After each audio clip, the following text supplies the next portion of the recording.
তবে উলামাদের বেইজ্জতি কোনো হিন্দু করবে না, খ্রিস্টান করবে না, বেঈমান করবে না, কাফের করবে না, মুনাফিক করবে না, কেউ করবে না। আলেমদের একমাত্র বেইজ্জতি করবে মুসলমানরাই। কথা সঠিক না বেঠিক? উদাহরণ দেব না কি বলছেন? আমাদের পাশের দেশের নাম কি জোরে বলুন? বাংলাদেশ। কি বললাম? বাংলাদেশ। বাংলাদেশের জলসায় বক্তাদের অবস্থাগুলো দেখেন।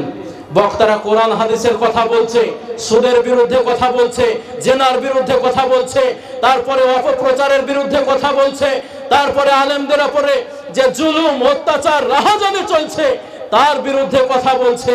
তার কারণে আলেমদেরকে জলসার ময়দানে তাদের জিভ কেটে নেওয়া হয়।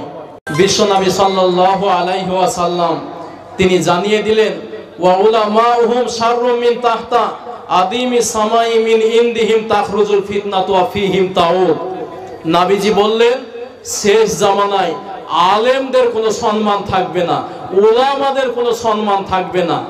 তবে উলামাদের বেইজ্জতি কোনো হিন্দু করবে না, খ্রিস্টান করবে না, বেঈমান করবে না, কাফের করবে না, মুনাফিক করবে না, কেউ করবে না। আলেমদের একমাত্র বেইজ্জতি করবে মুসলমানরাই। কথা সঠিক না বেঠিক? উদাহরণ দেব না কি বলছেন?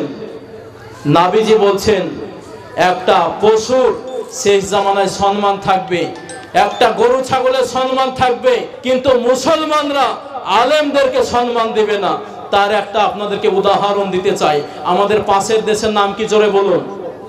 বাংলাদেশ। কি বললাম? বাংলাদেশ। বাংলাদেশের জলসায় বক্তাদের অবস্থাগুলো দেখেন।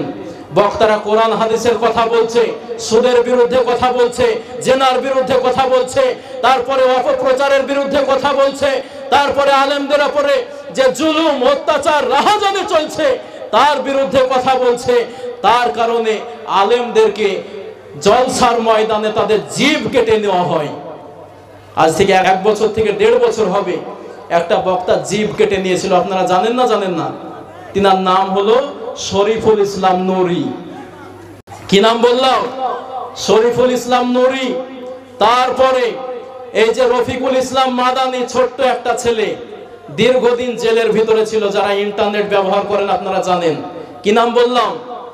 রফিকুল ইসলাম মাদানি। ছেলেটা দীর্ঘদিন জেলের ভিতরে ছিল। এই শেখ হাসিনা সরকার দুর্নীতির বিরুদ্ধে ওয়াজ করার জন্য, হক কথা বলার জন্য রফিকুল ইসলাম মাদানিকে জেলের ভিতরে ঢুকিয়ে দিয়েছিল। অনেকদিন পর আজকে সেই ছেলেটা জেল থেকে বেরিয়ে এসেছে। কয়েকদিন আগে সেই ছেলেটা বক্তব্য দিচ্ছে। কয়েকটা প্রশাসনের লোক এসে স্টেজ থেকে এই মাইক্রোফোনটা কেড়ে নিয়ে চলে যাচ্ছে, বলছে ওয়াজ করা হবে না, হক কথা বলা চলবে না, কথা খুব মেপে বলবেন। কারা বলছে? প্রশাসন বলছে। তাহলে বলেন আলেমের সম্মান থাকলো? বাংলাদেশের মাটিতে যত বিখ্যাত আলেম, হযরত মামুনুল হক সাহেব, আল্লামা দেলওয়ার হোসেন সাহেব, তারপরে রফিকুল ইসলাম মাদানি, তারপরে আমির হামজা সাহেব, যা আছে প্রত্যেকটা বড় বড় আলেমকে জেলের ভিতরে ঢুকিয়ে দিয়েছে। বলুন, আলেমদের সম্মান যদি থাকতো তাহলে তো জেলের ভিতরে থাকার কথা না, খোলা আকাশের নিচে থাকার কথা। কথা সঠিক না বেঠিক? জোরে বলুন।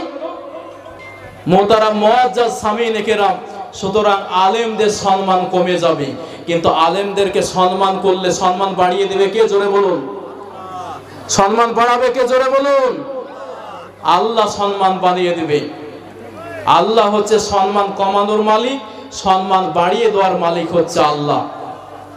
মুহতারাম বিশ্বনবী সাল্লাল্লাহু আলাইহি ওয়াসাল্লাম উম্মতকে বলে গেছেন, হে পৃথিবীর মানুষ, তোমরা জানো না আলেমদের কত সম্মান, আলেমদের কত ইজ্জত, আলেমদের কত মান, আলেমদের কত সম্মান। ভালো করে শুনে নাও। ফাজলুল আলিমি আলাল আবিদি কা ফাজলি আলা আদনাকুম। হে পৃথিবীর মানুষ শুনে নাও, আমি নবীর যেমন সাহাবীদের উপরে মর্যাদা, সাধারণ মানুষের তুলনায় আলেমদের তেমন মর্যাদা। জোরে বলুন সুবহানাল্লাহ। জোরে বলুন সুবহানাল্লাহ। নবীজি বলছেন, সাহাবীদের তুলনায় আমি নবীর যেমন সম্মান, সাধারণ মানুষের তুলনায় আলেমের তেমন সম্মান। কিন্তু সে আলেমকে আজ বেইজ্জতি করা হয়, টিটকারি মারা হয়, তারপরে কত রকমের তাদের বিরুদ্ধে চায়ের দোকানে কুৎসা রটানো হয়। কথা সঠিক না বেঠিক? কি বলছেন?